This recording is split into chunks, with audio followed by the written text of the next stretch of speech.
back once again to your ENC Edumate YouTube channel. So we have successfully completed the short story, The Price of Flowers. Now we go for analyzing a poem titled Death to the Leveler, written by James Shirley. Let us know something about the author. James Shirley was born in 1596 and was dead or died in 1666. She is famous as the last of the Elizabethan poets. So we have many categories of poets belonging to different schools that. So James Shirley lived at the time when England was ruled by Queen Elizabeth. That is why she is known as the Elizabethan poet, the last of the Elizabethans. And James Shirley was a prolific writer for the stage. Actually, very specialized and skilled in writing, especially for performance on the stage genre of writings.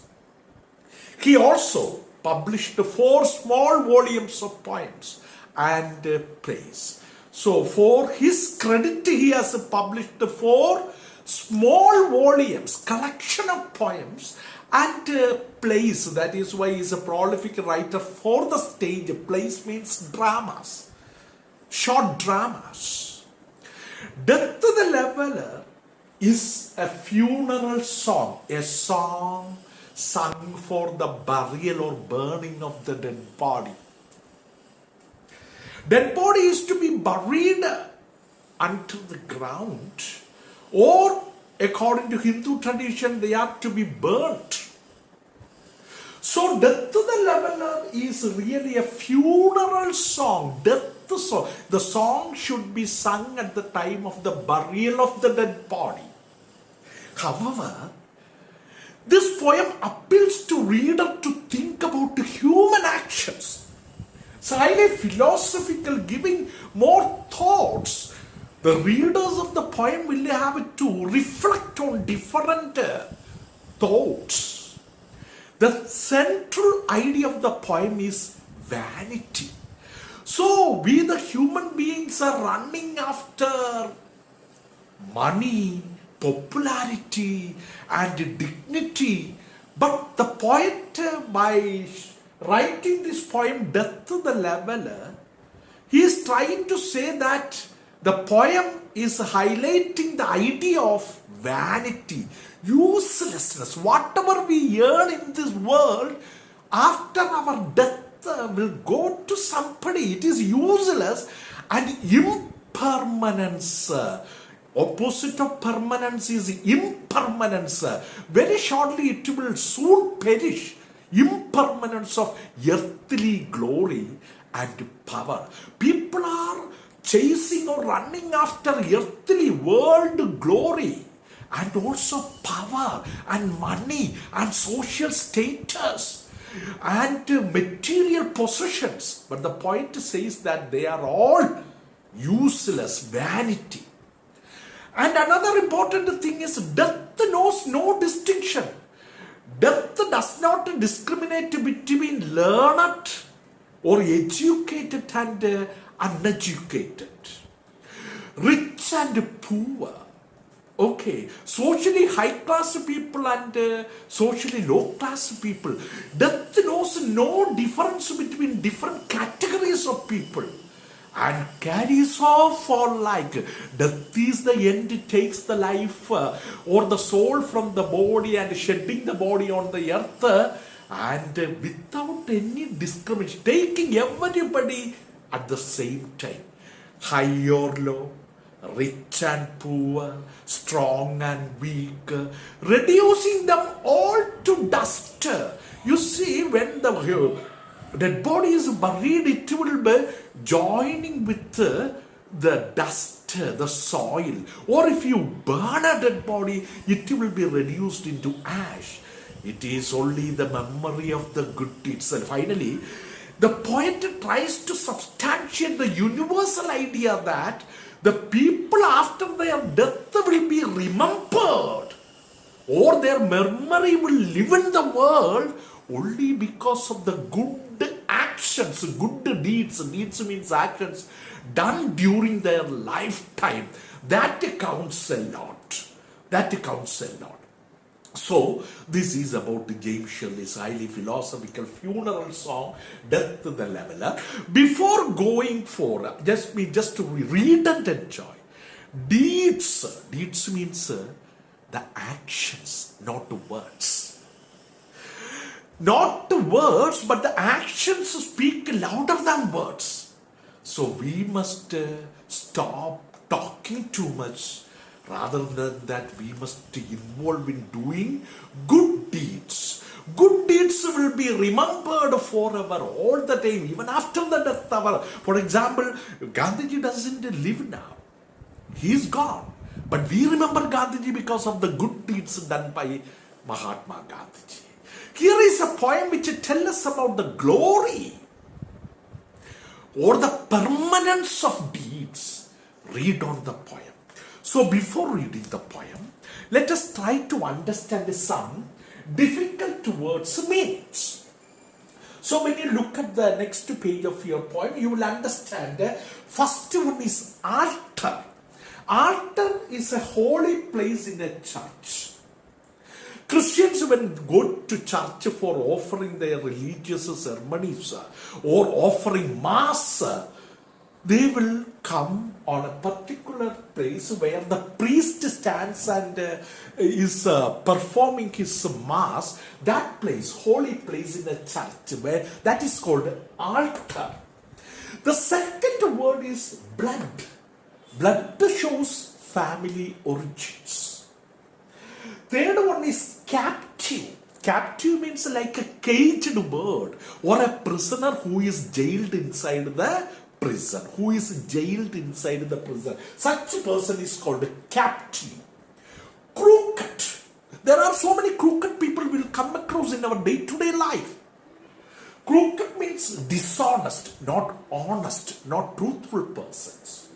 Laurels. Laurels is actually referring to shiny leaves in a bush. But other internal or deeper meaning is showing honor and prestige. That is laurels. Then scythe and spade are the sharp tools. Scythe is used for cutting down the grains. That means during the harvest season, paddy grains, wheat grains, rice grains for cutting. That is what we call it as a scythe. Spade is another sharp tool which is used to make or dig big pit and holes on the earth. That is spade. Then stoop. Stoop is another word showing surrender, being submissive to something. That is what we call it as a stoop or surrender. The tame. Tame we know, controlling and making it to under our control. That is tame. Tame. So domestic animals are tamed by human beings to live with them. Then tumble. Tumble is another word, means fall down. Tumble. So these are the difficult words you will come across in the funeral song titled Death the Leveler by James Shirley. Let us go for the first stanza. The first stanza is comprised of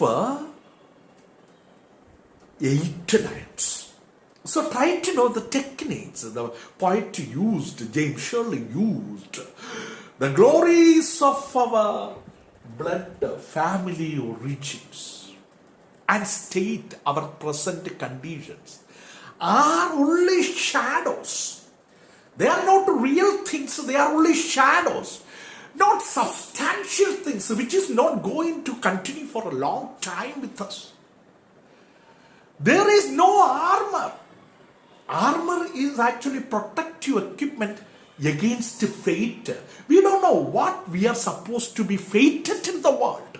So there we cannot control and we cannot make or suppress our fate. So the poet is generally talking about there is no weapon against fate in order to control our fate. Death is a personification. Death is actually an abstract idea, but death is given life like a human beings, and death lays his icy hand on kings. And the connected words to royal lineage is a scepter, crown. Connected with the royal family, kings, scepter, and crown. Must tumble down. It should fall down. It will not continue with its pompous pride.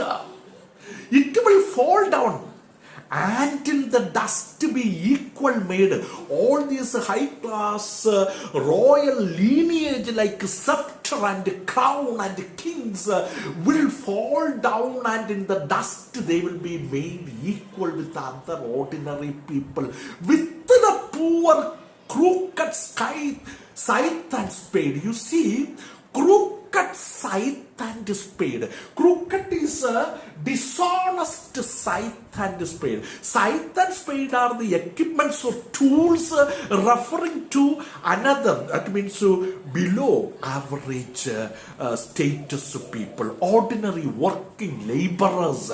That is what here we come to know about the first stanza. I will read once again. The glories of our blood and state are shadows, not substantial things. There is no armor against fate. Death lays his icy hand on kings, scepter and crown. Must tumble down in the dust, be equal made with the poor crooked scythe and spade. That means in front of death, each and everyone is equal, whether it is a king or a soldier or a laborer or educated or uneducated, whatever. Death, in front of death, everyone is equal.